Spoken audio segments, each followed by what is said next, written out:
que va entrando no se aburra. Entonces, si quieres, esperamos un ratico mientras la gente se conecta y yo hago una pequeña introducción y comenzamos. Vale, gracias. Sí, va a tocar así como lo tenemos. Voy a pasarla. ¿Sí? Bueno, sí, listo. Volvamos a la primera. Ok.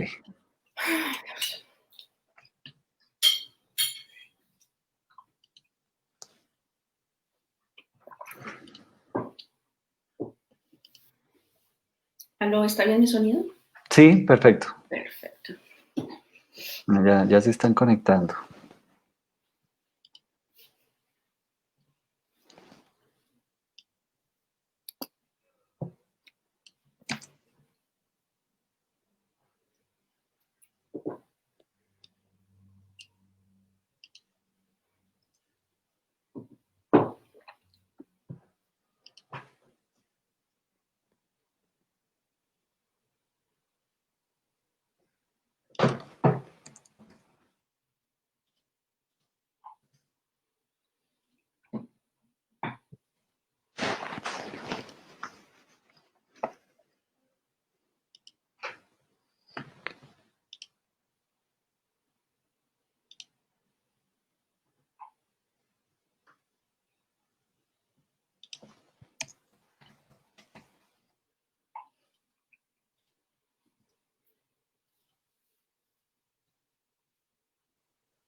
Bueno, muy buenas tardes para los que se están conectando. Muchas gracias por la puntualidad.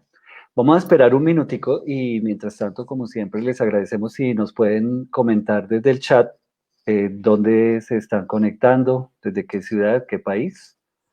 Les agradecemos pues para conocernos un poquito más.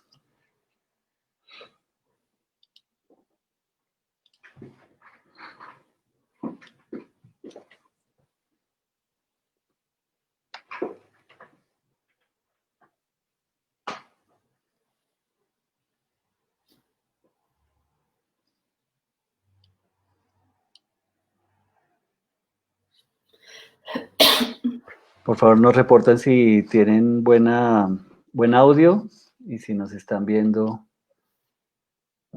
de manera correcta.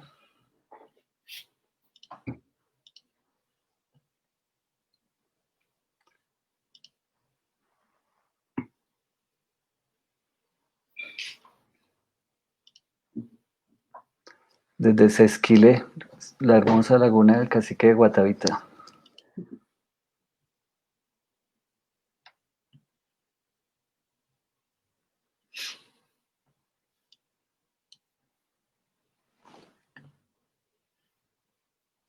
Bueno, vamos a dar, si nos escuchan bien, sí, que perfecto, listo.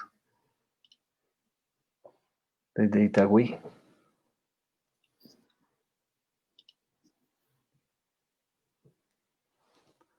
Vamos a dar inicio.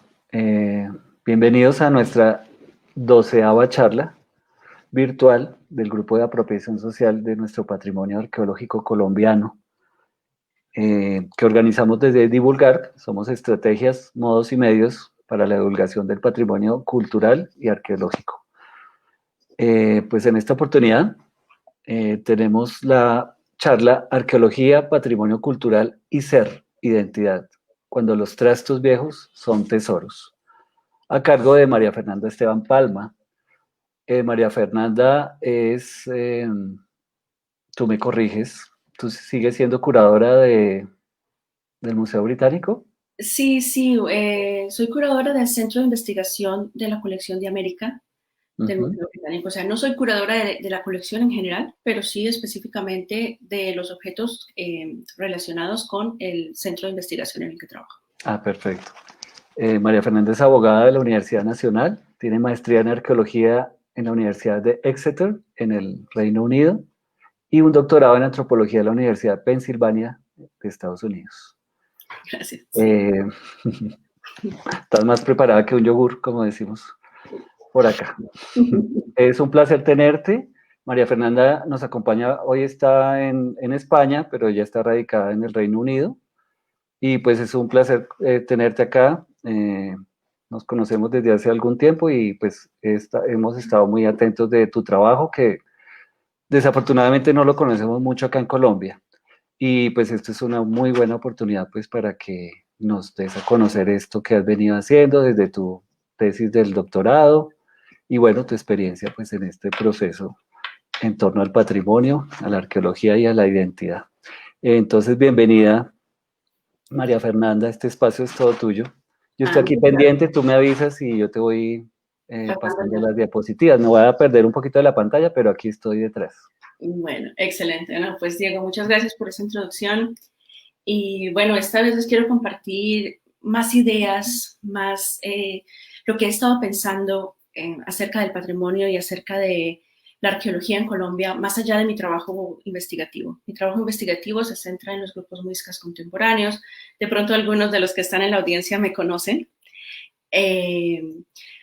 Pero esta charla que les voy a dar hoy no es sobre eso, sino que quiero hacer una abrebocas y una introducción a cómo debemos entender conceptos como la arqueología, el patrimonio, la ética en la arqueología, para así ser capaces de relacionarnos mejor cuando existen conflictos relacionados con estos objetos arqueológicos y cómo solucionarlos de una forma valiosa, de una forma eficaz y de una forma que les sirva a muchos actores y no solamente a uno o a dos, que usualmente pues son los estados y los arqueólogos. Queremos ir más allá de eso. Entonces, vamos a la primera, pasa por favor. Bueno, entonces, como ya saben, he titulado esta presentación Arqueología, Patrimonio Cultural y Ser, Identidad, cuando los trastos viejos son tesoro.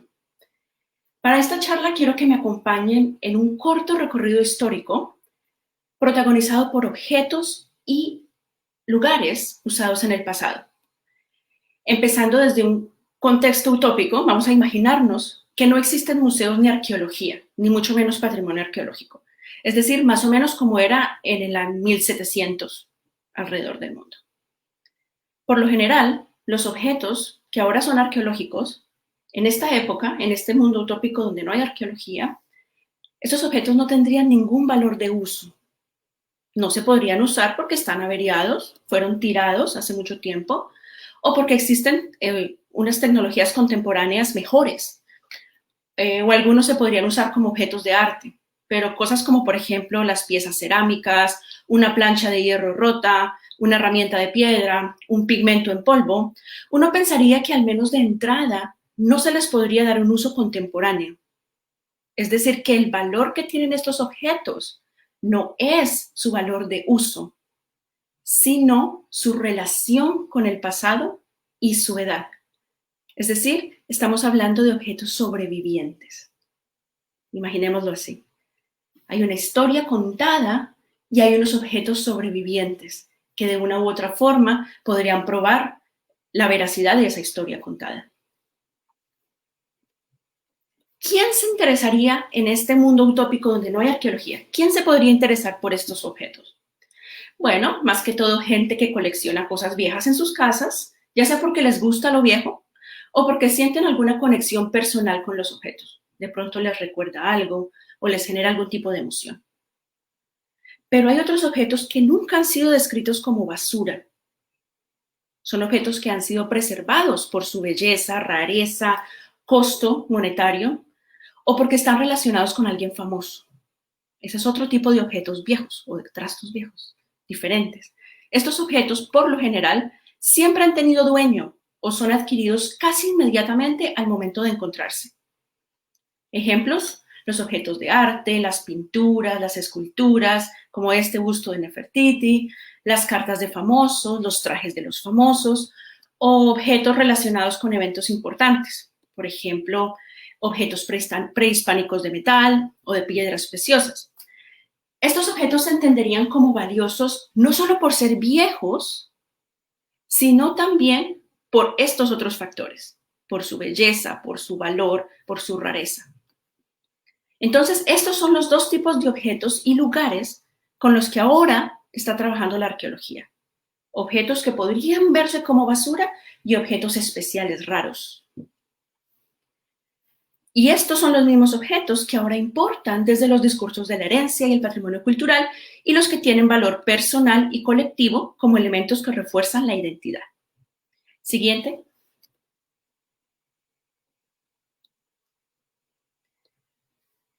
Bueno, ¿qué se haría con los objetos en este caso hipotético, donde no existe la arqueología como disciplina ni los museos como instituciones? Bueno, los que son basura por lo general seguirían siendo basura. Se ara la tierra, se revuelcan los pedazos de cerámica y pues no importa. Algunas personas que no hacen parte de las élites, la gente con mucho dinero, coleccionarían en sus casas algunos de estos objetos tal vez como curiosidades. Pero los que son raros, costosos o artísticos, se adquieren y se coleccionan. Ahí hay una diferencia entre esos dos tipos de objetos, ¿no? ¿Quiénes los coleccionan? Pensemos en 1700, cuando aún no hay museo ni idea de patrimonio. Los coleccionan las élites artísticas, los círculos sociales altos, la gente de prestigio, y los tienen por su valor como cosas raras, ¿no? Son atracciones. Vamos a cuidarlos y vamos a mostrarlos.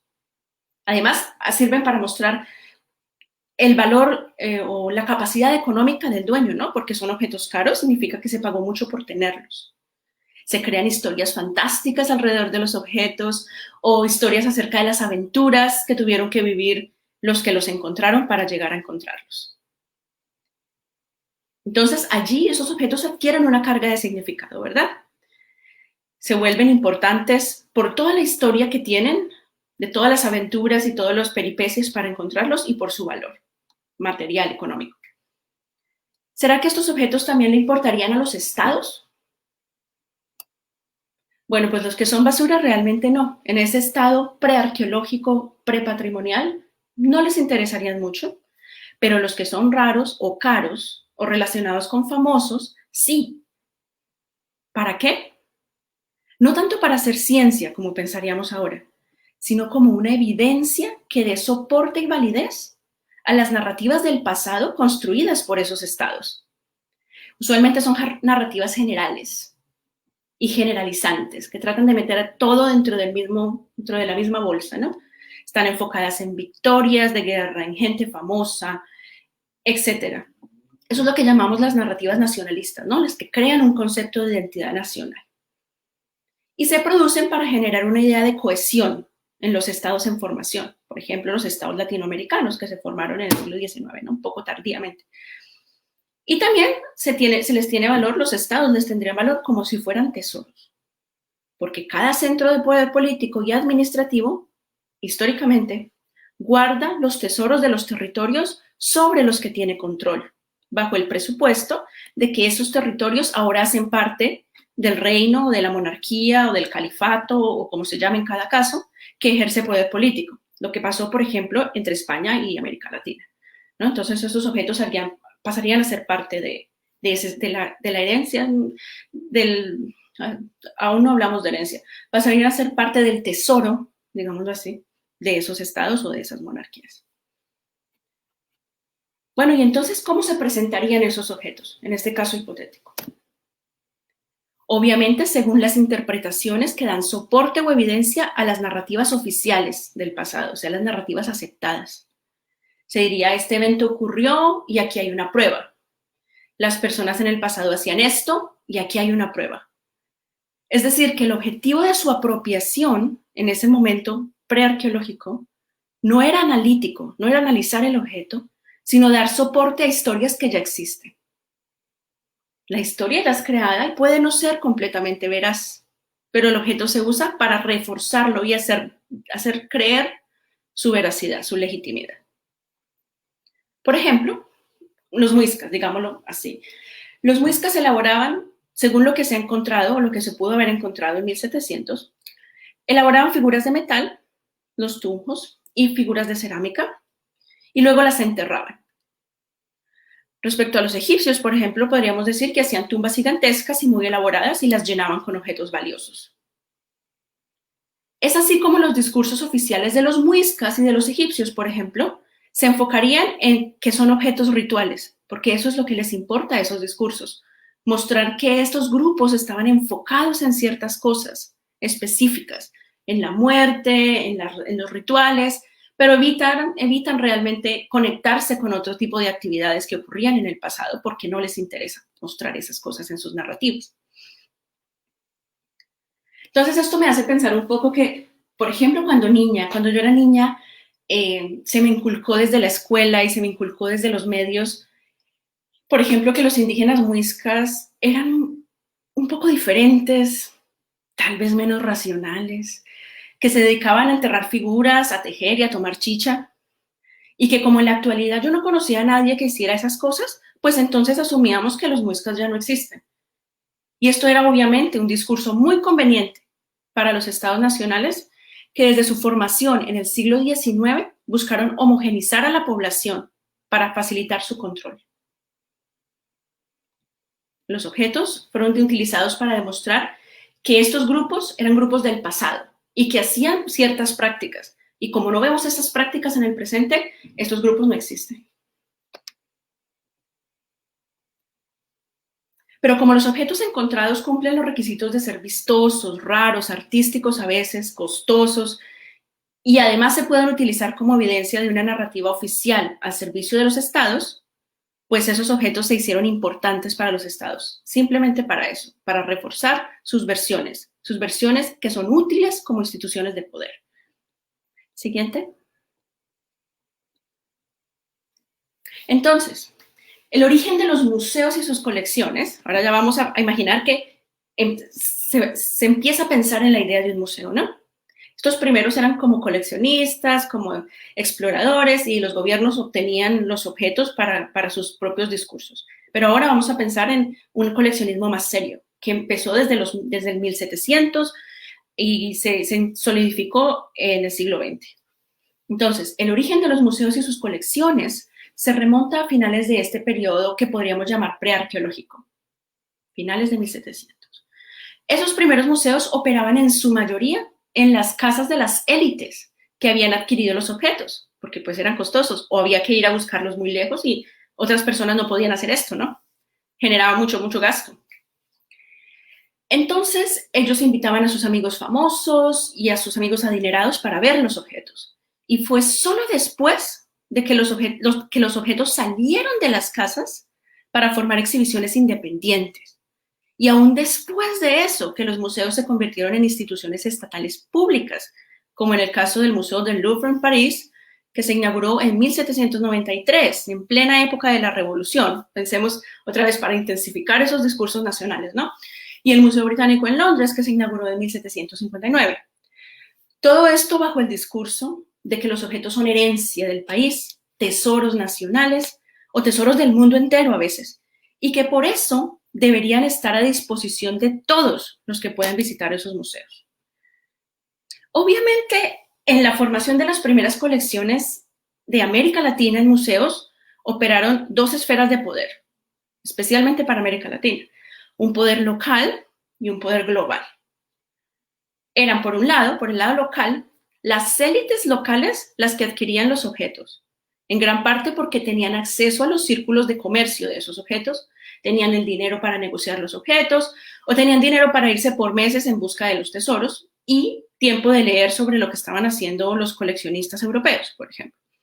Eran muy pocas las personas del común en América Latina que tenían los objetos en sus casas y aún menos los que tenían el tiempo para indagar sobre ellos o buscar más objetos para exhibirlos. Igual cuando los encontraban, pues solían cambiarlos por dinero, ¿no? Sobre todo si eran raros o de metales preciosos. Porque recordemos que esta idea del patrimonio cultural no estaba aún en nuestro continente y encontrar tesoro realmente significaba para alguien necesitado recibir algo de dinero en su casa, para un familiar enfermo, para comprar una vaca, En muchos casos, como existía esa desconexión entre el pasado y el presente, el objeto se veía como un tesoro en su parte monetaria para solventar las necesidades tan grandes, ¿no?, que tenía la población latinoamericana, que no era de élite. O si no eran objetos especiales, objetos costosos, pues se dejaban donde se habían encontrado porque se tomaban como basura. porque la verdad es que muchos de los objetos que hoy llamamos patrimonio pues eran la basura de quienes los utilizaron y los encontramos allí es porque los grupos prehispánicos que los usaban dejaron de usarlos porque se rompieron, porque se averiaron, o porque debían ser enterrados como parte de una práctica funeraria, no porque continuarían siendo usados, o sea que para ellos era basura o al menos era ritual, no objeto de uso. Bueno, esa es la parte local, ¿no? Entonces las élites locales se hicieron, agarraron pues estos objetos para conformar los museos. Y por otro lado, a nivel global, también se hicieron grandes colecciones de objetos latinoamericanos, donde miembros de las élites europeas del siglo XIX y principios del XX podían adquirir objetos de otras regiones del mundo que les eran vendidos legalmente, porque era legal en esa época, y también ilegalmente cuando no querían demostrar con documentos de dónde los habían adquirido, ¿no? Y la verdad es que esto en muchos casos permitió la preservación de objetos y lugares. No estoy defendiendo completamente estas prácticas, pero sí sabe que en muchos casos, de no haber sido por esto, algunos objetos, sobre todo relacionados con monumentos al aire libre, hubieran desaparecido por erosión. Bueno, entonces por eso tenemos casos de colecciones latinoamericanas en otras partes, que ni siquiera son España. Tenemos colecciones latinoamericanas en Asia, en Estados Unidos, por ese tráfico, por esa negociación que se hizo con los materiales. Además de esto, pues hay objetos latinoamericanos en los centros de poder de la colonia, ¿no? Inclusive un museo de América en España y museos en Portugal también relacionados con la época de la colonia, ¿no? Y además de estas formas de adquirirlos, también se adquirían por medio de tratados entre países y como resultado de guerras. No solamente estaba la guerra o la expoliación cultural que hizo España a América Latina, sino también las guerras entre los países europeos, guerras entre Francia e Inglaterra o entre Francia y Alemania, bueno, múltiples guerras que hicieron que muchos de estos objetos pasaran de un país al otro. Por eso también hay objetos de América Latina en Inglaterra, en Francia, en Alemania y otros países europeos. Siguiente. Solo después, vamos al caso colombiano, solo después de la independencia de Colombia y de los demás países latinoamericanos en la primera mitad del siglo XIX, recordemos que los museos en Europa se formaron en 1700, ¿no? Pero en Colombia y en América Latina se formaron después de la independencia en el siglo XIX. Obviamente debido a la necesidad de crear una narrativa unificadora de la nación, algo que nos hiciera creer que tenemos cosas en común.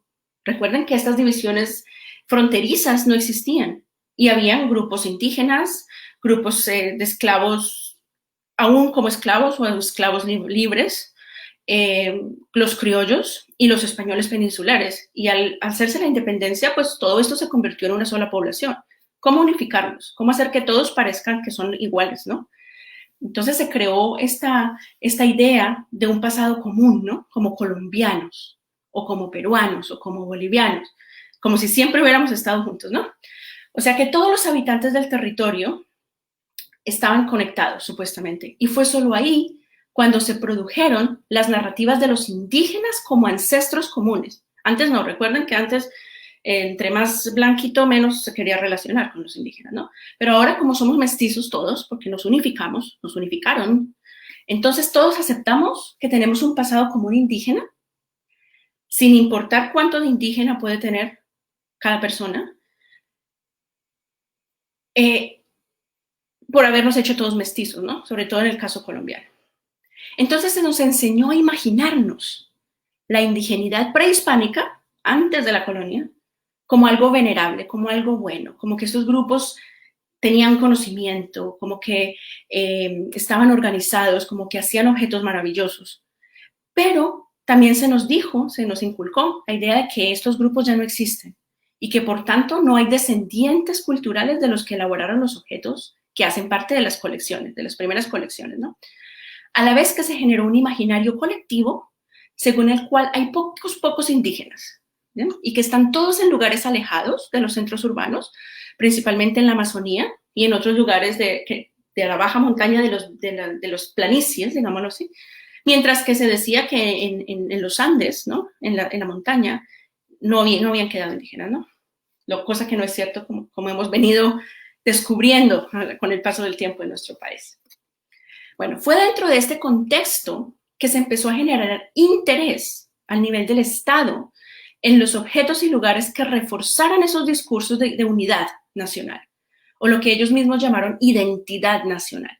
Entonces, a veces uno piensa que es muy bueno hablar de identidad, pero hay que siempre tener en cuenta de dónde viene ese concepto, ¿no? Y es un concepto unificador de control, concepto de poder. Identidad nacional, sí. Viendo la necesidad de la creación de museos nacionales, como el Museo Nacional de Colombia, que se fundó en 1823, creo, y en parte del Museo del Oro del Banco de la República, que se fundó en 1939, aunque este último daba prioridad al valor artístico y técnico, más que al valor por identidad, pero aún pues cuenta, a la vez que las mismas narrativas de identidad nacional pasaron a ser parte de los programas curriculares de las escuelas y colegios. Entonces fue un paquete completo, ¿no? Les mostramos visualmente en las exhibiciones la narrativa que queremos de nación y se las enseñamos en el colegio y llevamos a los chicos del colegio al museo para que estén más seguros de que la historia que se les ha dado es la historia real, digámoslo así. Solo recientemente, tal vez hace unos 15 años o menos, se ha cambiado un poco la forma como los museos usan y presentan los objetos en sus colecciones, ¿no? Y si ahora se están alineando un poco más con las literaturas antropológicas y museológicas contemporáneas. Pero pues bueno, volveré un poco a esto cuando esté abarcando el tema de patrimonio, un poco más adelante. Siguiente, por favor. Por ahora, quiero recordarles, porque hemos estado ahora hablando solo de los objetos bonitos de los museos, ¿no? Pero quiero recordarles que existen esos otros objetos a los que yo llamé basura, un poco irrespetuosamente, y los que había dejado de lado pero ahora quiero volver a ellos para contarles un poco acerca de los orígenes de la arqueología como disciplina. Porque ahí llegó otro actor, ¿no? Teníamos coleccionistas, luego tenemos los museos y ahora entra la arqueología, ¿no? La verdad es que estos objetos basura, o sea, me refiero a restos cerámicos, restos de piedras, más que todo objetos fragmentados que encuentran bajo la superficie, ¿no? La verdad es que esos objetos muchas veces pueden aportar información más detallada, de pronto menos elitista del pasado, de pronto información más relacionada con la vida diaria, porque no son objetos de famosos o monetariamente costosos o estéticamente interesantes. Y resulta que algunas de estas personas de las élites de 1800 y principios del siglo XX, colombianas y latinoamericanas, teniendo bastante tiempo de sobra y la facilidad de acceder a objetos para cultivar su interés, deciden empezar a estudiarlos, no solamente adaptarlos a sus narrativas o mostrarlos, sino que deciden empezar a analizar estos objetos y adquirir más objetos para hacer comparaciones y formular teorías a partir de las comparaciones entre los objetos. Entonces esos objetos que yo llamé basura empezaron a adquirir importancia. Esto ocurrió en América Latina fue como un eco, ¿no? Como una respuesta a la disciplina arqueológica que se gestó en Europa, buscando hacer una ciencia de las cosas viejas, ¿no? Que no solamente sirviera para reforzar narrativas generales como las de los museos, sino que también sirviera para entender y aprender más sobre el pasado, más allá de lo que se ve en el objeto grande. Obviamente esta ciencia siguió siendo exclusiva para las élites, con el tiempo y con la plata suficientes para dedicarse al conocimiento, ¿no? Y no a actividades de servicio o al comercio, que es lo que hacía la mayoría de la población, ¿no? Pero en este caso, al menos esta gente de élite se preparaba, ¿no? Académicamente para analizar las cosas viejas y no solo para coleccionarlas, ¿no? Sin embargo, noten que esta ciencia, entre comillas, esta ciencia no llegó de entrada a cuestionar las narrativas oficiales del pasado. No, no. Estas narrativas no se cuestionaron, sino que esta ciencia se enfocó en tratar de aplicar el método científico, o más o menos científico, es decir, crear una hipótesis y tratar de probarla usando los objetos, para tratar de entender detalles, ¿no? Detalles de eventos, detalles de relaciones sociales que ya no existen. Pero pues obviamente esas relaciones sociales no se pueden replicar como en un experimento de física o de química, y solamente podemos tener fragmentos, ¿no? De esa vida social relacionados con el objeto, cosa que obviamente hacía muy difícil poder generar unos un conocimiento extenso, era una cosa muy limitada, muy específica, a lo poquito que nos diera el objeto, ¿no? Entonces, esa es la arqueología que se conoce como tipológica, ¿no? Comparativa, que era básicamente tratar de encontrar la mayor cantidad de objetos cerámicos y lo similar o diferente que fueran hacían que hicieran parte de un grupo o otro grupo. Entonces, bueno, esto no tiene mucho en cuenta que cada grupo aprendía uno del otro y podían copiarse el uno al otro o temporalmente no estar todas conectadas, pero esta fue la forma como de intentar dividir temporalmente los grupos humanos, ¿no? Bueno, esta es la arqueología tipológica. Y luego vinieron otros modelos, otros métodos, como el procesualismo, que busca más objetividad y más independencia entre la teoría y los datos, es decir, la información descriptiva de los objetos.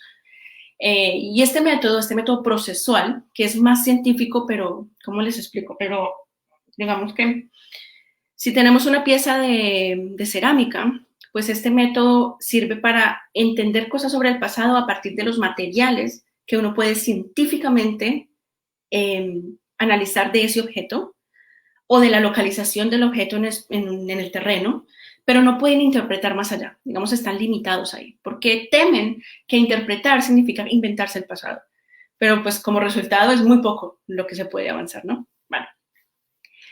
Pero este método sigue siendo valorado mucho en las arqueologías especializadas en el material más antiguo, como por ejemplo las herramientas de piedra, la arqueobotánica, u otras ramas que dan importancia a los materiales, ¿no? De los que están hechos los objetos y a las rutas que siguieron estos materiales. Pero se limita mucho a la ciencia, ¿no? Lo que a veces es muy poco, dar respuestas muy pequeñas, ¿no? Muy cerradas en la arqueología. Y cuestiona otras formas de hacer arqueología que se fundamentan más en la interpretación y que aceptan que no podemos conocer la realidad de lo que ocurrió en el pasado, porque pues no podemos acceder al pasado, no tenemos máquinas del tiempo, y que por tanto la arqueología es interpretativa y fuertemente conectada a las necesidades del presente. Los procesualistas evitan eso, es demasiado para ellos. Siguiente. Bueno, pero luego del procesualismo, de este intento de hacer ciencia, ¿no? Vino otra escuela que es el postprocesualismo, y luego otras arqueologías, ¿no? Que es la arqueología antropológica, la arqueología pública, la arqueología social, la arqueología indígena, la arqueología decolonial, y otras arqueologías que sí son problemáticas para las narrativas de nación. O sea, sí son capaces de hacerles frente y mostrar la poca claridad que tiene o la subjetividad que tiene o que existen varias opciones o varias formas de ver el pasado. Y lo pueden hacer porque dan prioridad a los elementos interpretativos y a los usos contemporáneos del pasado. Y algunas de estas escuelas además buscan activamente reconectarse con los objetos de los museos y con los objetos sin información de contexto. Objetos que se encuentran porque fueron guaqueados y no se sabe ninguna información de ellos, ¿no? Pero también se interesan en los objetos que yo llamo basura, fragmentos cerámicos, fragmentos de piedra, vidrios, metales, las bases de construcción de los edificios. Porque recuerden que los objetos estéticamente bellos, los de arte, los tesoros y los de personajes famosos habían sido excluidos, ¿no? De las primeras arqueologías que se enfocaban solo en la parte científica y en la parte más, digamos, cerámica o lítica. Entonces, estas nuevas arqueologías se abren a todo, involucran a la gente en el mundo contemporáneo e involucran problemáticas actuales. Ese es el gran salto en la arqueología, ¿no? De una arqueología mucho más, muy esquemática y muy tratando de hacer ciencia, a una arqueología que realmente se conecta y busca resolver conflictos que están en el presente y no solamente las minucias de los materiales, digámoslo así, en el pasado, ¿no? Es así como finalmente los museos, por el surgimiento de estas nuevas arqueologías, que hay algunos de los libros, ¿no? que se han publicado de estas nuevas arqueologías, y como ven, muchos, los más famosos están en inglés, cosa que es terrible porque pues nos hace falta publicar más y el trabajo está en América Latina. Lo que pasa es que no sale a la luz como debería, ¿no? Pero bueno, gracias a estas nuevas arqueologías, los museos se han visto forzados a abrir sus puertas para que se permita el estudio de sus colecciones por parte de arqueólogos independientes. Y pues afortunadamente, entre los arqueólogos actuales hay muchas personas que no hacen parte de las élites nacionales. También hay incluso algunos indígenas y miembros de grupos sociales minoritarios haciendo arqueología profesional, digamos así. Aunque pues es arqueología profesional y aún falta que los no arqueólogos también tengan la posibilidad de trabajar con estos objetos, ¿no? Siguiente.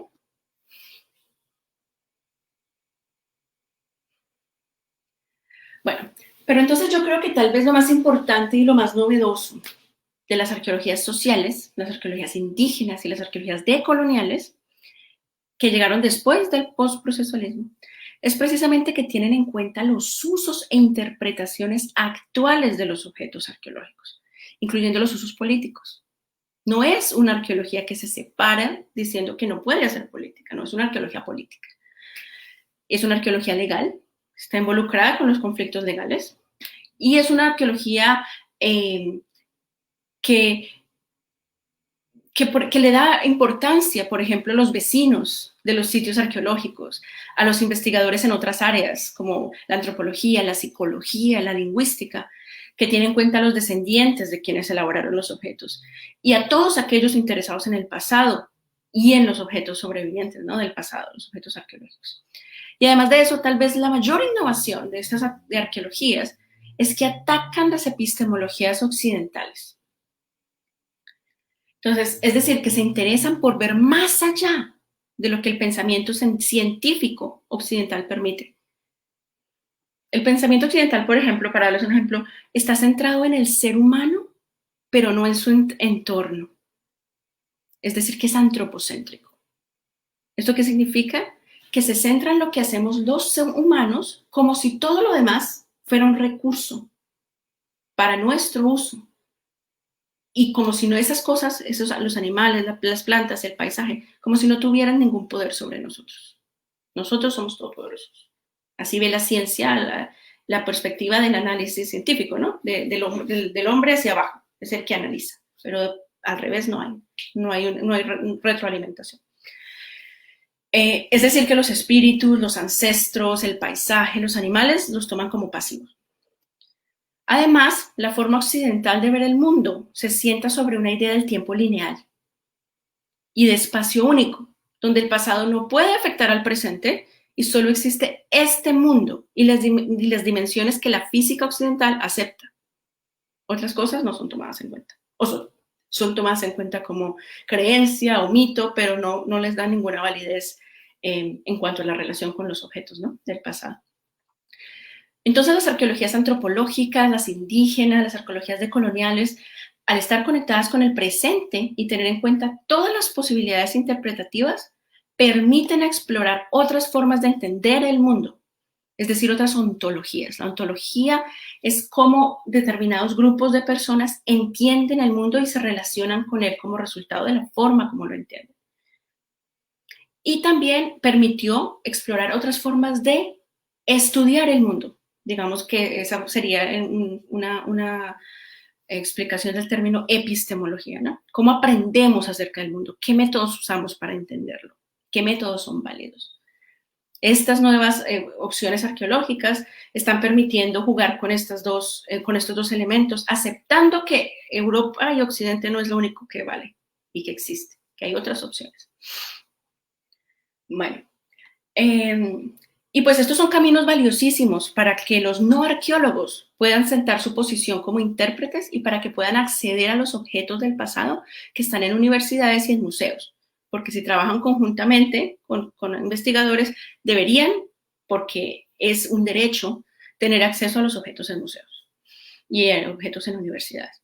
Sin embargo, hay muy pocos arqueólogos realmente y antropólogos dispuestos a acompañar a los interesados en este camino. Y principalmente es porque los proyectos con no arqueólogos, comparados con los proyectos arqueológicos, pues son mucho más lentos, ¿no? Nosotros estamos acostumbrados desde la arqueología y desde las ciencias, digámoslo así, a producir rápido resultados en nuestras investigaciones.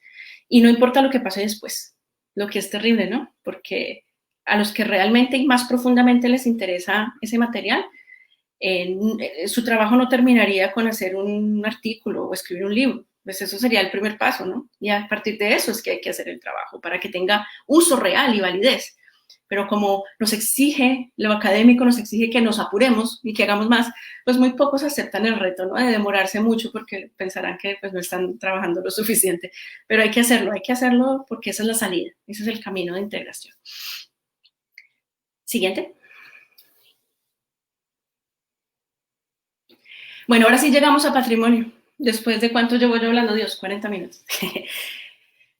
Después de todo esto que hablamos del coleccionismo, luego los museos, luego la arqueología y las diferentes arqueologías, es que llega ese concepto de patrimonio. O sea, es un concepto tardío, es un concepto del siglo de 1990, no sé, es bien reciente.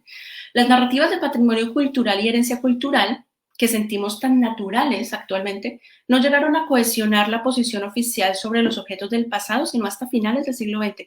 Después de un siglo de exploración y coleccionismo, 2 siglos de mestizaje, 1 siglo de museos y 70 años más o menos de arqueología. O sea, cuando llegó el concepto de patrimonio ya teníamos todo ese bagaje y eso no se olvida y están todas esas cosas también. Entonces no es fácil lidiar con el patrimonio porque es todo eso que ya vimos antes.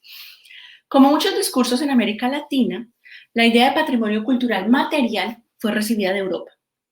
En este caso, de las directivas de Naciones Unidas, específicamente la UNESCO, plasmadas en acuerdos como la Convención de la UNESCO de 1972 para la protección de la herencia cultural y natural del mundo.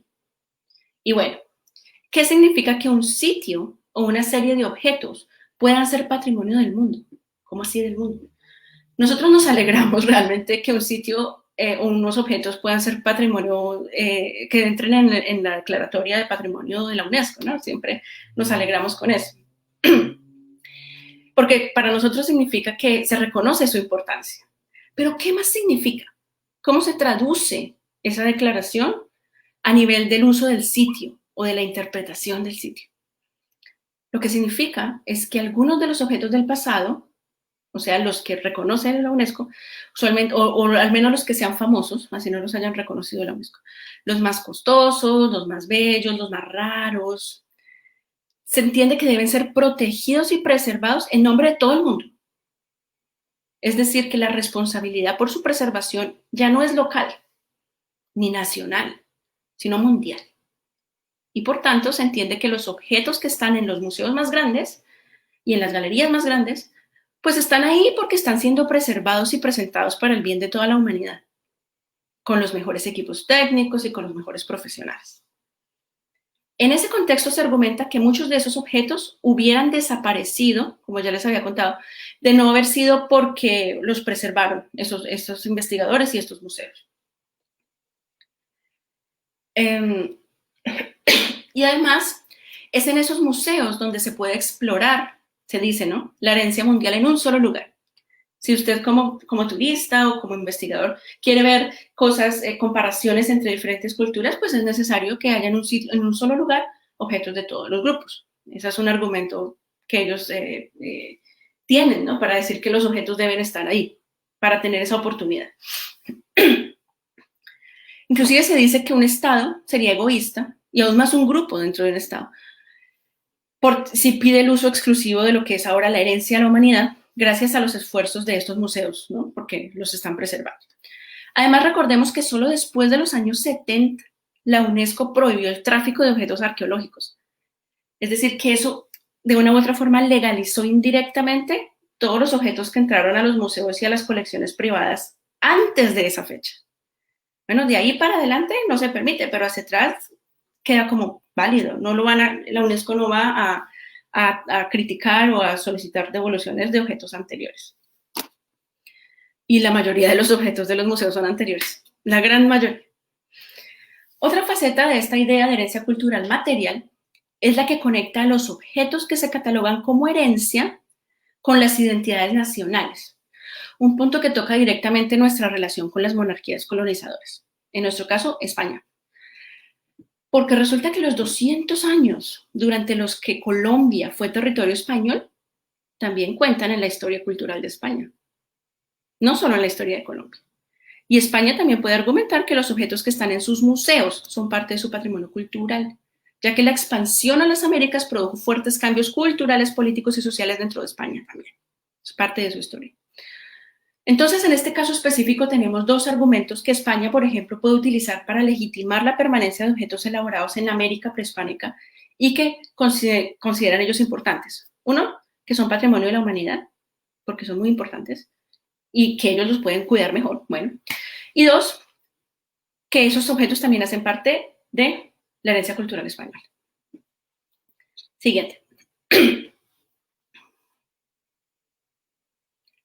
Ahora, a nivel nacional, vamos a seguir hablando de patrimonio, pero ahora nos vamos de lo global al Estado, a lo nacional. A nivel nacional tenemos una situación parecida.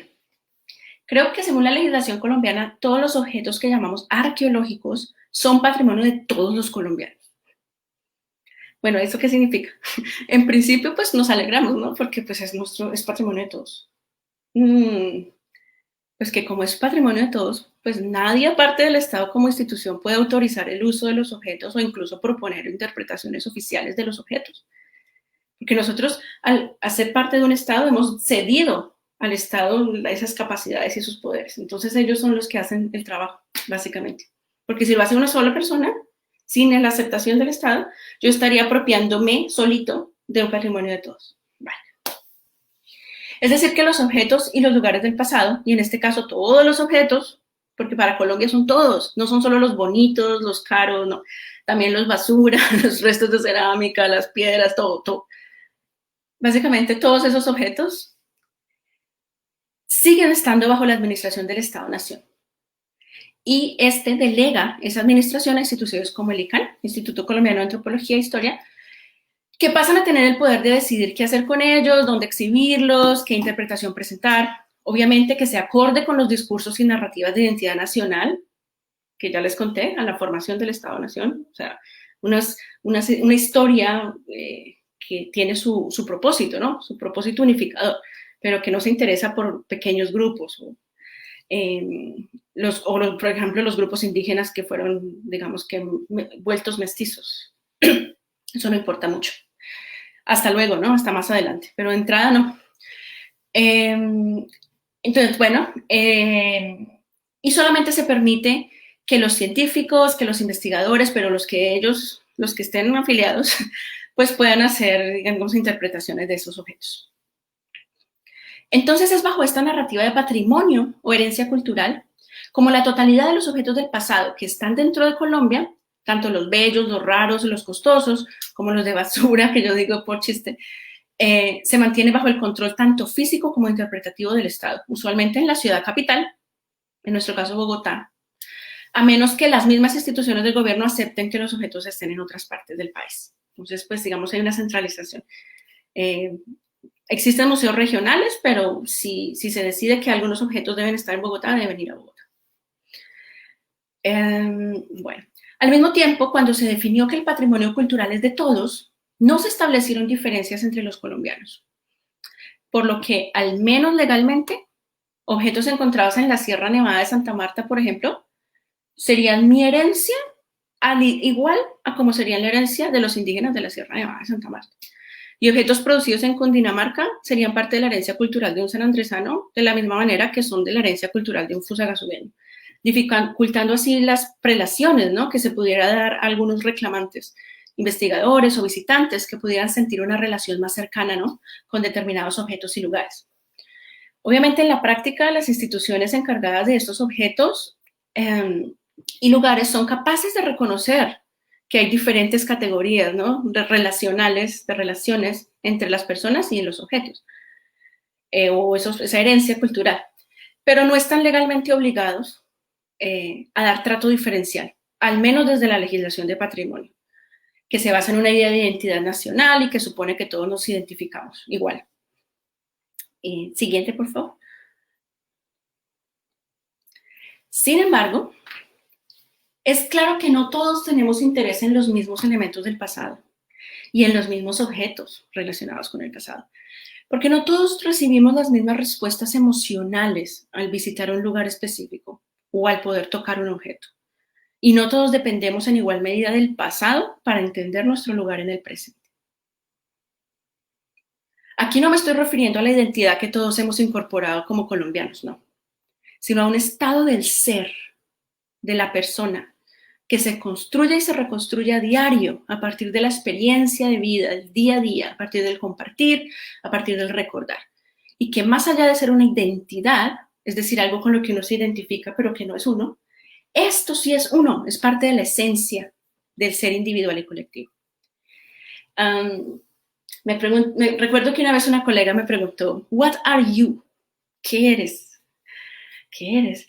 La pregunta, la verdad, me dejó confundida, ¿no?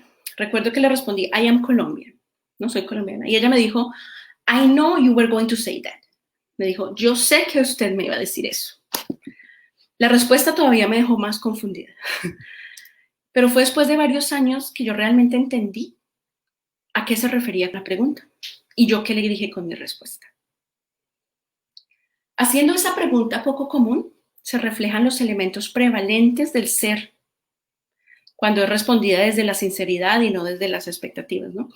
Al responder soy colombiana, le hice saber a mi colega que mi ser personal está más o menos alineado con la identidad nacional colombiana y que no hay ningún elemento que sobresalga mucho más allá, probablemente porque he tenido muchos privilegios y no hay ningún elemento de mi ser que haya sido fuente o objeto de una discriminación muy fuerte. Después de ser colombiana, yo diría que soy antropóloga o arqueóloga y luego diría que soy mujer, por ejemplo. Pero otros tal vez dirán, no soy colombiana, sino dirán, soy negro, soy campesino, soy bogotano, soy indígena. Y algunos de esos elementos constitutivos del ser personal están fuertemente conectados con el pasado del territorio en el que habitan, formando parte de sus memorias personales o de sus memorias de grupo, ¿no? Memorias colectivas. Los indígenas, por ejemplo, y más aún los indígenas que fueron reconocidos oficialmente después de la Constitución de 1991, en el caso colombiano por lo menos, ellos luchan por reincorporarse a una cultura que ha sido diezmada, que ha sido atacada, que ha sido desaparecida casi, y de la que a veces no hay siquiera un registro histórico más o menos objetivo. Y lo único que quedan son los objetos encontrados y los registros coloniales.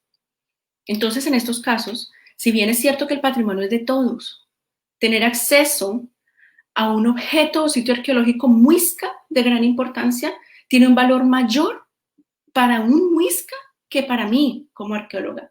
Y tiene más valor para mí como arqueóloga porque ha sido mi profesión de vida que para un odontólogo, no sé, bueno. Y tiene más importancia para un bogotano que para un sanandresano. Y más importancia para un colombiano que un alemán. Pero eso no significa, debido a todo lo que les expliqué sobre el patrimonio mundial y la globalización y la humanidad, todos tenemos, sobre todo en Europa, pero nosotros también deberíamos tener la idea de que esas cosas de ellos también son nuestras, eso es patrimonio mundial.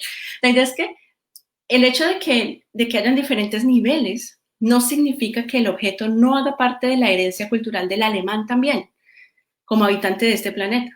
Y que, por ejemplo, un alemán arqueólogo no pueda tener un interés genuino en el estudio y preservación del objeto, o que no tenga derecho a visitarlo en un museo europeo, lo tiene.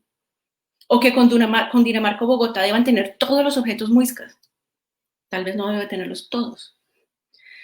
Porque recuerden que cada objeto y cada sitio que ahora está en una universidad o en un museo carga con todos los significados recibidos por los lugares que visitó, las leyes bajo las cuales se amparó, y no volverá a ser una simple cosa vieja, no va a ser un trasto viejo, o un objeto funerario enterrado o basura. Entonces siempre habrá reclamantes y protectores, ya sea el Museo Británico, un país, un museo local, una universidad o una comunidad indígena. Siguiente.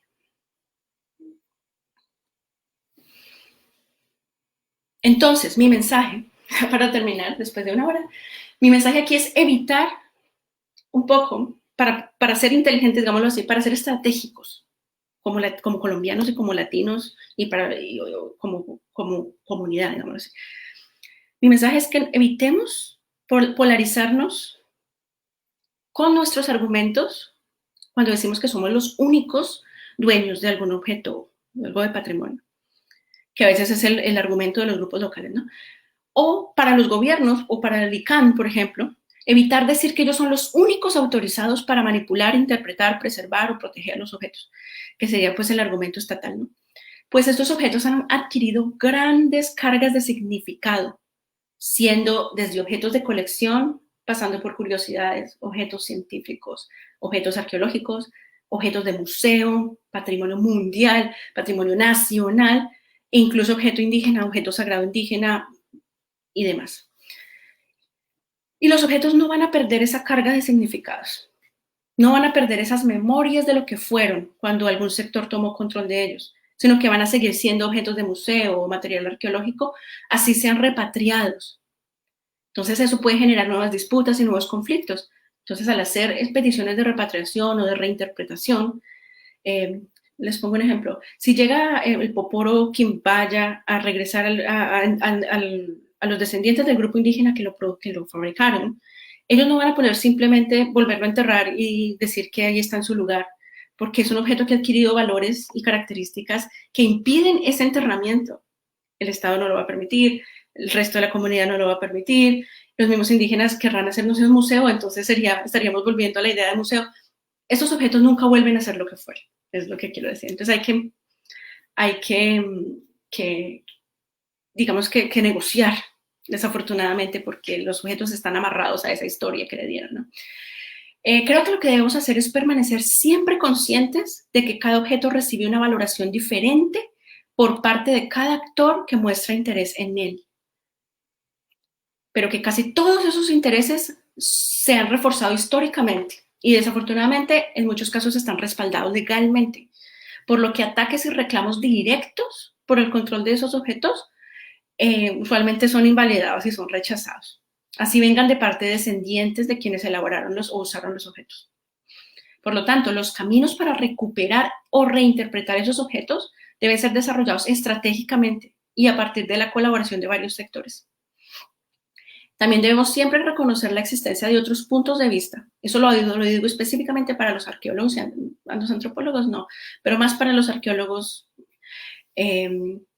Hay que aceptar otras ontologías porque están ahí y porque poco a poco, con el pasar del tiempo, hemos empezado a descubrir que muchas de esas otras formas de ver el mundo pueden tener algo de realidad o mucho de realidad, o hay múltiples realidades. Bueno, y también debemos aceptar que existen otras formas de generar conocimiento, o sea, otras epistemologías, y respetarlas al mismo nivel que respetamos los usos e interpretaciones oficiales y científicos de los objetos que han llegado a convertirse en patrimonio, en lugar de asumir que las interpretaciones oficiales o arqueológicas son las que están más cerca de la verdad del pasado que otras interpretaciones como las de las comunidades indígenas o grupos locales. Cuando en realidad, la realidad es que todos los objetos, en este caso, solo pueden aportar conceptos fragmentarios sobre el pasado y narrativas fragmentarias. Entonces no existe una verdad completa, una historia completa. Así se haga ciencia de la arqueología. Pero entonces, ¿cómo evitar estratégicamente que las instituciones, los arqueólogos profesionales y los países con más poder monopolicen completamente el uso y la preservación de los objetos? Como les comenté al principio de la charla, la antropología y la arqueología han abierto recientemente caminos de colaboración en la investigación. Y al menos en teoría, incluso han presentado lo que desde las ciencias sociales se conoce como el programa de investigación decolonial. A veces como que se malinterpreta ese concepto, pero es un concepto teórico, es un concepto de las ciencias sociales, ¿no? El programa decolonial, y existe el programa de investigación decolonial, que fue acuñado originalmente por Aníbal Quijano y desarrollado por Nelson Maldonado Torres, que además de destapar las construcciones históricas y sociales de poder que Occidente ha impuesto a los pensamientos otros, como a los pensamientos nativos, a las formas de ser diferentes, etc., esta teoría decolonial también plantea la posibilidad de aplicar métodos y teorías no occidentales para investigar y presentar los resultados de los proyectos en conjunto y en igualdad de condiciones entre académicos y no académicos, principalmente miembros de grupos locales. Es decir, que no solo hablamos de trabajar juntos, sino que los resultados del trabajo con los objetos deben ser de utilidad real para todos los actores involucrados y deben servir como base sólida, ahí sí, para sustentar peticiones, sobre patrimonio material a las instancias de poder. Por ejemplo, pedir que se renueve la narrativa que hay en un museo sobre un objeto, pedir acceso a un sitio arqueológico e incluso algunos casos de repatriación. Pero no, desafortunadamente hay que hacerlos así para darle la suficiente fuerza a los casos al hacer las peticiones. De otra forma, ya sabemos, ya les conté que hay argumentos, ellos tienen también argumentos para defenderse. No es simplemente que nosotros, ellos se aceptan una condición de hurto de los objetos, no. Hay toda esta historia que ya les comenté por detrás. ¿Sí? Ellos se defienden porque están defendiendo el patrimonio. Bueno, así podríamos, con esta alternativa, digamos, de trabajar en conjunto y aceptar la decolonialidad y aceptar otras formas de ver el mundo, así podríamos poco a poco ir rompiendo ese monopolio, ¿no?, del pasado y del control sobre los objetos sobrevivientes del pasado. Lo más importante es siempre ser conscientes de las cargas de valor, como les conté, de las cargas de valor que tienen los objetos dependiendo de las personas. Para algunos objetos, los objetos tienen más importancia, para algunas personas, los objetos tienen mucha más importancia en su vida y en su ser que para los que simplemente pues, es patrimonio mundial o patrimonio nacional. Y también debemos ser conscientes de que aunque tal vez no queramos, porque pues no estamos obligados o no podamos hacer trabajo colaborativo como antropólogos o arqueólogos, por lo menos debemos dar vía libre y apoyar de la forma en que podamos los trabajos que sí lo hacen, en lugar de acusarlos de inautenticidad o de falta de rigor académico. Las dos arqueologías pueden trabajar juntas porque los objetivos son diferentes. Y los profesionales y los del Estado, pues debemos enseñarles poco a poco en el proceso a que reconozcan que no son los únicos merecedores de una relación con los objetos y que pues deben valorar el trabajo de otros actores, fortaleciendo así las relaciones de colaboración necesarias para estratégicamente alcanzar la decolonización del pasado y del uso que le damos a nuestros trastos viejos, como le dije al título de mi charla, pero que son los trastos viejos más valiosos. Siguiente. Muchas gracias. He hablado mucho. No, para nada. Excelente, María Fernanda. Bueno, la gente está muy entusiasmada en el chat. Mientras formulamos preguntas para María Fernanda, voy a saludar aquí a algunos de los asistentes. Diego Alejandro Díaz, Alejandra Medina, Jairo Amando Becerra, Cuisi Memoria Ancestral, Nelson Cayer, María Alejandra Córdoba, Jorge Quintero Arango. A todos, muchas gracias por estar acá. Juana María Gómez, a Juan Tonches. Bueno, nos acompañan desde Cuba, desde México, desde Colombia. Aquí hay hay gente en Córdoba, en Boyacá, aquí en Cundinamarca.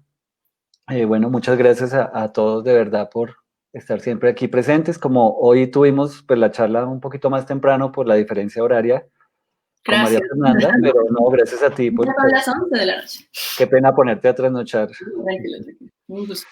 Y bueno, pues han habido pues varios comentarios. Por ahora, pues digamos, preguntas específicas, pues no hemos recibido ninguna.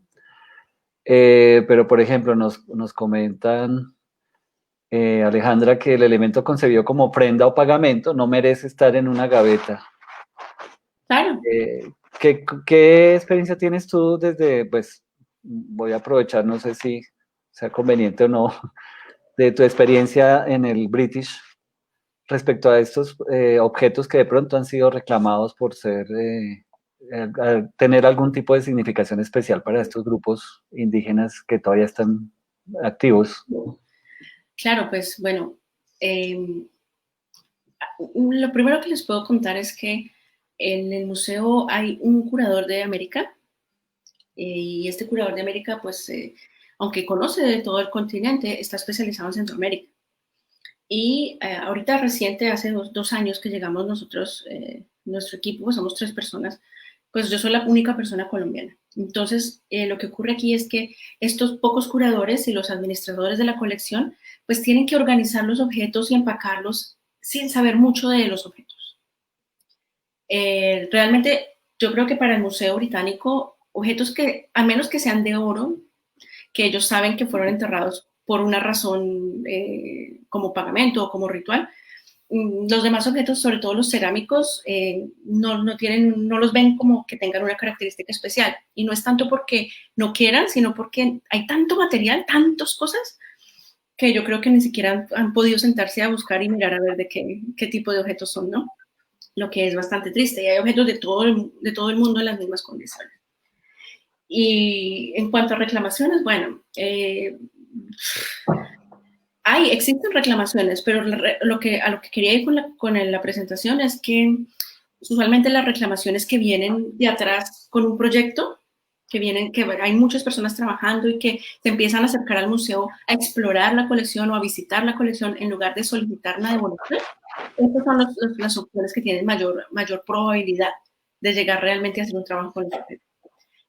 Las políticas de los museos, todos los museos a nivel, digamos, museos grandes, como el Louvre, como el Británico, pues no están, digamos, haciendo repatriación a menos que sean unos casos específicos. ¿Y cómo se demuestra eso? Pues a partir de esos proyectos de larga duración, donde realmente se muestra la importancia y la afectación que se está generando, ¿no? Entonces, si se quiere hacer una solicitud, de pronto es posible, pero no se puede hacer sin hacerle un trabajo de fondo y hacer mucho lobby también y ir muchas veces, etcétera. Porque ya saben, estos museos están sentados sobre la base de que están protegiendo y preservando patrimonio del mundo. Entonces, el ataque, la respuesta que les tenemos que dar para poder obtener algo, tiene que ser aún más grande y más fuerte, ¿no? Esta disparidad, ¿no? Claro. Increíble que pues ahora nos toque llenarnos de motivos y justificarlo muy bien pues para que retornen estos objetos. Sí. Desde luego pues también hay muchos bemoles sobre, por ejemplo, quién está legitimado para solicitar una repatriación, ¿no? O sea, ¿a quién le compete? Desde luego en principio sería la nación. Claro, como la idea esta de patrimonio. Y paradójicamente, dos casos que tenemos acá en Colombia de necesidades de repatriación que ya han sido por las cortes, digamos, dirimidos porque le han exigido al Estado que tiene que solicitar la repatriación, son el del Tesoro Quimbaya y el de San Agustín, el patrimonio que está allá en el Museo de Berlín. Sí. De ambos ya existe una vía libre legal en Colombia para solicitarlo, pero el gobierno no ha hecho nada para esto. Y si hay comunidades detrás de esto que están exigiéndole al gobierno. La cuestión es que no hay una línea directa entre estas comunidades y los museos, y yo no sé si eso es posible. En teoría sí. No tiene que ser un Estado el que haga la solicitud, pero al momento de hacer, digamos que ese sería puede haber una negociación entre comunidades, antropólogos y en un museo grande, un museo de Berlín, sí, pero ya al momento de hacer el proceso de evolución, pues esto se convierte en una conversación diplomática y en una conversación como una forma de tratado, ¿no? Porque si se hace esto, tiene significados entre los países, se están apoyando, no se están apoyando. Entonces allí es cuando entran los estados a intervenir. Pero digamos que los museos no exigen que tenga que ser un Estado el que hace la solicitud. Pueden ser los descendientes, pero obviamente es probablemente que sea el Estado colombiano el que intervenga, el que se entere e intervenga, porque quiere mantener, digamos, su situación diplomática con el otro país. Bueno, nos pregunta don Iván, perdón, que se me fue, Iván Romero. En el caso del galeón San José, bajo los parámetros expuestos, ¿cómo debería ser expuesto? Pues hay objetos que traían de varios sitios que quedaron hundidos en un lugar e iban a ser llevados a otro punto. ¿Cómo se puede manejar esto? ¿A quién le pertenece? Bueno, pues eso es uno de los casos porque estamos más enredados, ¿no? Pues yo no he leído mucho, la verdad, del galeón, pero recuerden lo que les dije allí, que cuando Colombia pasó a ser parte de la monarquía española, pues Colombia en teoría, así es como se puede pensar, ¿no? Era España, aunque a nosotros no nos trataran igual. Sí, nosotros somos España. Y si en ese momento de la colonia se hundió el barco y era un barco de bandera española y estaba viajando a la capital de España, que era en la capital de España, Madrid o donde fuera, que era supuestamente nuestro país, una extensión de nuestra monarquía, pues los objetos serían españoles. ¿Ves? Pero los objetos, y claro, el argumento de ellos sería que en un momento de colonia, el material digamos, el material de ambas partes es de todos, pero pues no hay objetos de España que estén entrando a América, no hay objetos de España que estén entrando a Colombia, es solamente de una vía, ¿no? Pero pues bueno, ¿y cómo deberían ser expuestos? Habría que dividir el galeón en un museo, poner el galeón en un museo español y poner el contenido de la embarcación en museos latinoamericanos. No, es muy complicado. No sé realmente, yo no he estado enterada de cómo están llevando el caso. No sé si se algo, no sé. Mira, nos hace Andrés Semir este comentario o pregunta. Si se valoran los objetos de piedra y cerámica en el ICANN, ¿son difíciles los permisos de operatividad de los museos regionales? Ya que no hay políticas de apoyo del gobierno central hacia estas actividades de conservación patrimonial. Bueno, no sé si es pregunta o comentario. Sí. No, pues no sé. Sí, no está clara. Pues, si nos Sí. puedes aclarar un poquito qué quieres decir con esto. Te preguntan también Arturo Rey. Mafe, gracias por tu charla. Me parece que una pequeña falla que a veces tienen los museos es que les falta recalcar muchas de esas culturas siguen vivas, aunque ya no sean iguales. Claro que sí, y espero, pues no he estado en Colombia desde hace bastante tiempo, pero espero que los museos, al menos nacionales, ¿no? El Museo Nacional, el Museo del Oro y todos estos museos estén en sus discursos curatoriales ahora haciendo una relación pasado-presente, ¿no? Porque ya están hasta reconocidos los grupos por el mismo Estado y no tiene sentido que se siga haciendo esta división que yo les contaba también desde mi niñez, ¿no? Que, no, pues si no veo lo mismo que aparece en el museo, pues significa que ya no existe. Y bueno, sí, sí. Y los museos internacionales, bueno, eso sí es una ventaja ahora que gracias a estas nuevas arqueologías y nuevas antropologías, los museos grandes, los museos mundiales, digámoslo así, están empezando a involucrarse con comunidades y están empezando a hacer trabajos conjuntos. Es decir, que se pueden hacer cosas, no siempre se puede hacer repatriación y debemos tal vez no pensar siempre en repatriación. Se puede empezar por hacer otras cosas, hacer proyectos que generen cambios en la curaduría, cambios en la forma que se presentan los objetos. Y ese sería un buen primer paso para empezar a lograr más cosas, ¿no? Y esas cosas son posibles. Y estos museos están abriendo camino, al menos en el Museo Británico, ya hay algunas vitrinas y algunas galerías que se han hecho colaborativamente. Entonces, bueno. Vale. Nos comenta Jorge Quintero. Renovar las narrativas de las piezas museográficas también puede ponerlos a dialogar dentro de conversaciones de diferentes disciplinas o Sí, claro. actividades. ¿Desde onda? Sí, sí, claro, claro que sí.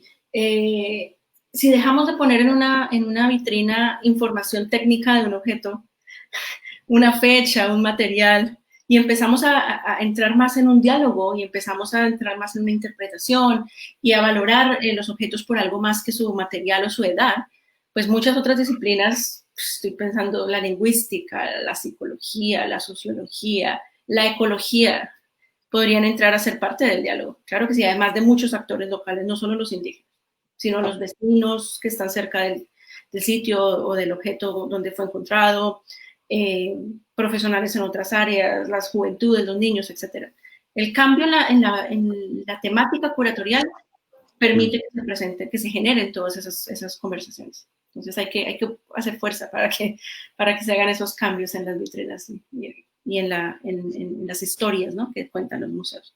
Resulta paradójico, y tú hacías en algún momento la diferenciación, pero por ejemplo, aquí en Colombia el Instituto Colombiano de Antropología e Historia, ahí está la palabra antropología, es la que se está encargando de la arqueología y parece que se les ha estado olvidando que son antropólogos antes que arqueólogos. Ajá, lo que ¿Mm? es bien interesante, ¿no? Porque la arqueología, la antropología en Colombia, o la arqueología en Colombia, viene un poco más amarrada a la antropología de los Estados Unidos, ¿no? Donde la arqueología es parte de la antropología. O sea, que está junto con la antropología social, la lingüística, la antropología biológica. Y en teoría y en práctica deberían trabajar conjuntamente. Pero pues bueno, es que la antropología social se está convirtiendo cada vez más en un poco activista, en un poco más política, en un poco más activa. Y pues como los mismos que son del Instituto de Antropología, pues son representantes del Estado, pues también a ellos les queda un poco difícil ahí adentro, desde adentro, pues generar esas críticas, ¿no? Sí. También nos dicen acá, bueno, que saludos desde Mogote, Santander. Eh, bueno, Luis Chaparro nos hizo un comentario que no puede ser que un país invadido pertenezca a los invasores. Ahí los objetos son robados. Eso respecto Claro, a lo del pues Caleón. sí, pero pues sí, digamos, pensémoslo inclusive más atrás, como esto es histórico y prehistórico. Usualmente cuando un territorio toma control sobre el otro, eh, es como que absorbe inclusive su cultura. Pensemos inclusive en los griegos tomando lo egipcio y después los romanos tomando lo griego, aunque pues en esa época no existían las disputas legales porque no existía la ley como tal, así como actualmente, pero también pasaba eso. Y inclusive los mismos dioses, ¿no? Los mismos dioses egipcios se incorporaron al panteón griego y los dioses griegos se incorporaron al panteón romano porque todo se vuelve parte de lo mismo, ¿no? Y esas son las dinámicas del poder, que también no son solamente un poder territorial, sino un poder cultural. La cultura del dominado, digámoslo así, se incorpora a la cultura dominante para que los dominantes escojan lo que les sirve y lo que quieran incorporar y lo demás lo desecho. Así de ocurre. Bueno, ¿qué más tenemos por acá? Bueno, nos mandan saludos. Pues yo, bueno, personalmente te agradezco mucho esas conclusiones que compartiste, esos puntos de cómo evitar el monopolio alrededor del uso, la preservación y la interpretación de estos objetos. Porque, bueno, ahí volvemos a lo del ICANN, por ejemplo, que tú decías, pues, que nos recordabas que el ICANN como entidad del Estado, pues, se ha de alguna manera arrogado el derecho no solo a la posesión o el manejo físico, sino también a la interpretación. Aunque, digamos, han habido muchos otros sectores que poco a poco han ido ganando espacio para también entrar en el juego de la interpretación. ¿Tú qué piensas, por ejemplo, de teorías o hipótesis así tan alternativas como las de los alienígenas ancestrales, que empiezan a invadir mucho el imaginario colectivo popular y empieza a tener un peso real, digamos, también en este juego de quién significa qué y con base en esa significación, quién de pronto empieza a ganar un espacio dentro de, por ejemplo, lo que es ya el manejo propio de ciertos espacios del patrimonio arqueológico. Eso pasa sobre todo no tanto con los objetos, ¿no? Porque con los objetos están más bajo el control de instituciones como el ICANN, y el ICANN es el que decide si un proyecto investigativo se puede aceptar o no, y bueno, etcétera. Pero en cuanto a espacios, sí, y no solamente en Colombia, ¿no? Tenemos a los druidas yendo a Stonehenge en el Reino Unido. Y bueno, pero digamos que, bueno, es una cosa complicada, la verdad, ya ahí yo lo respondería personalmente y no tanto profesionalmente, y me arriesgaría a decir, si existen controles legales que impiden el acceso, pues lo impiden y punto, pero si no, pues... Bienvenidos. Vale. Sí, pues sobre todo si, como toda ideología, todo pensamiento espiritual, toda religión, etcétera, pues de entrada, desde afuera se vería como algo descabellado, ¿no? Y estas opciones, si tienen muchos seguidores y estas personas se sienten identificadas, no tan identificadas, sino que, como decía yo, su ser les responde a esos llamados o a esas teorías o a esas formas de ver el mundo, pues no puede nadie impedirles eso, a menos que estén destruyendo el sitio. Ahí ya, pues, por ley se les prohibiría, pero de otra forma creo que sí, sería muy difícil, no, tienen derecho, pueden. Bueno, nos hace otro comentario acá Jorge Quintero. ¿Es viable intercambiar las piezas museográficas entre las diferentes salas de los museos, atendiendo a la renovación de narrativas de las piezas y para ponerlos en diferentes contextos? Creo que es una pregunta. Sí.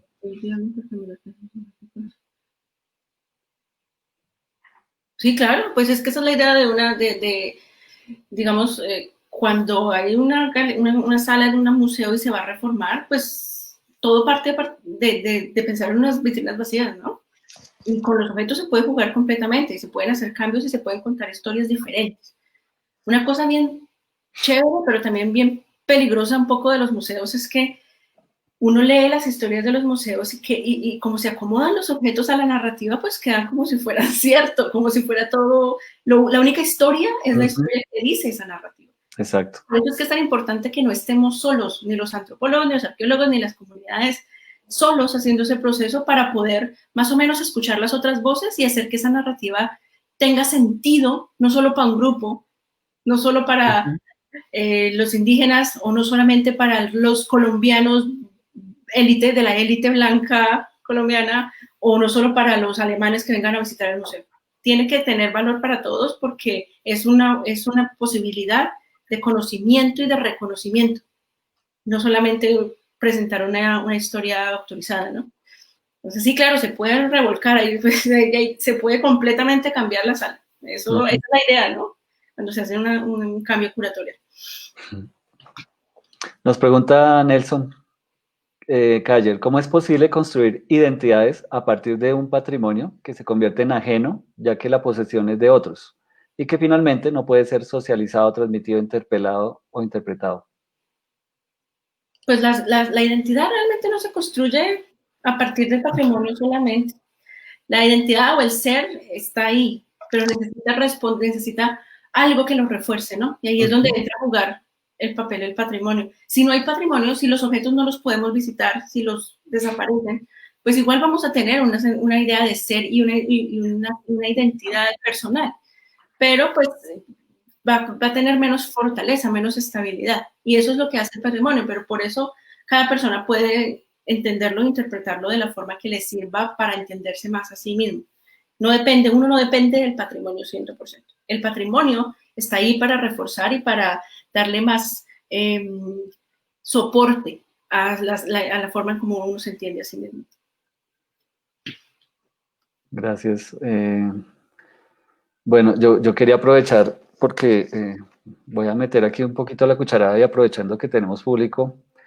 En estos días ha estado moviéndose un poco algunas reclamaciones, digamos, de parte especialmente del gremio de los arqueólogos, porque han habido unos cambios en la normativa, especialmente la que atañe a la arqueología preventiva, de tal manera que le han ido quitando como reglamentación a las obras que antes estaban más obligadas, como por ejemplo ciertas urbanizaciones y en las ciudades especialmente.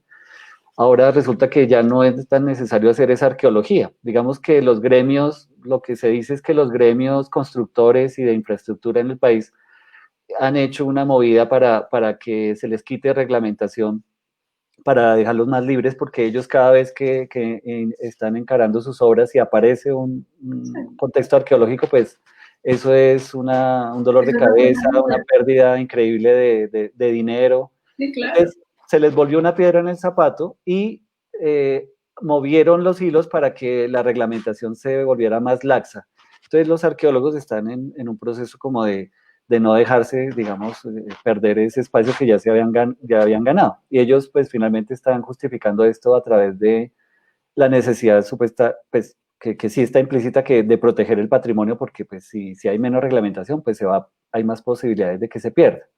En torno pues a esto que te estoy comentando, yo aquí tengo esta imagen, no solo por esto, porque cada vez que aparece, en los últimos 5 o 6 años o un poquito más, hemos estado teniendo una cantidad de coyunturas muy especiales con el patrimonio arqueológico acá en Colombia.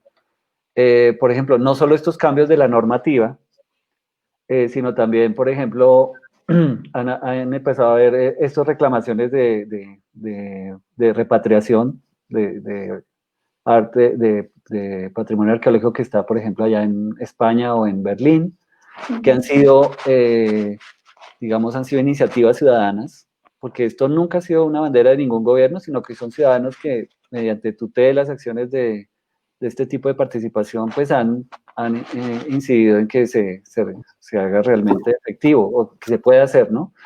Pero han venido pasando muchas cosas en torno al patrimonio. Lo del mismo Galeón San José, pues es otro tema complejo.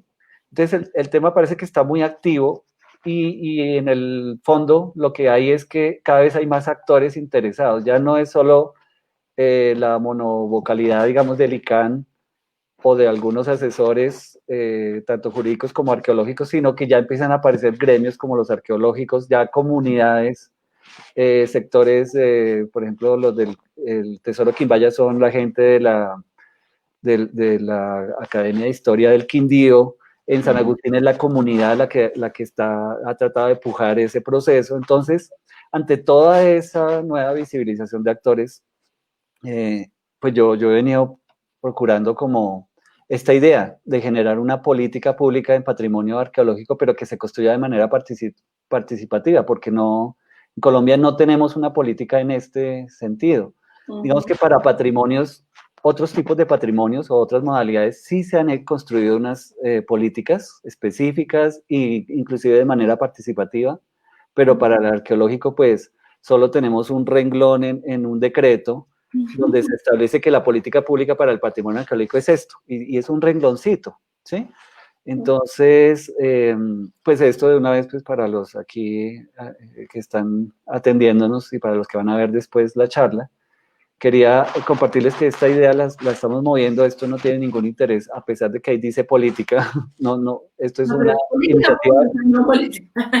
Exacto, es una iniciativa completamente pues ciudadana y esperando a ver quién más se une, ¿no? Sí, esperando a ver que empecemos a unir voces, porque yo lo que veo es que efectivamente sí hay una multidisciplinaridad, hay muchos sectores diversos que están empezando a querer jugar en este juego, digo yo, de la patrimonialización y de la gestión del patrimonio arqueológico. Por eso tu charla, pues creo que nos ha caído de perlas, porque esas últimas conclusiones que nos compartiste yo pensé que yo estaba como una rueda suelta pensando estas cosas, tú también refuerzas y de pronto es una tendencia que se está dando, pero desafortunadamente, digamos, todavía no se ha asentado aquí en el país desde la parte, digamos, institucional, ¿no? Y de pronto esto se discute en universidades y todo, pero queda todavía, eso todavía discursos muy alternativos, ¿no? A pesar de que parezcan como tan lógicos dentro de esta idea de globalización o de, más bien, dentro de esta noción de nación de multicultural y pluriétnica, ¿no? Entonces, ¿cómo se concibe esa relación? Dime. Pues yo creo que ahí una clave para hacer que el Estado entre un poco más a aceptar su realidad, ¿no? Porque ellos mismos fueron los que dijeron, así como lo pones tú, que Colombia es pluriétnica y multicultural. Desafortunadamente o afortunadamente, bueno, los estados como que escuchan a la academia todavía. No todas las academias son aceptadas o queridas, pero al menos se escucha a la academia.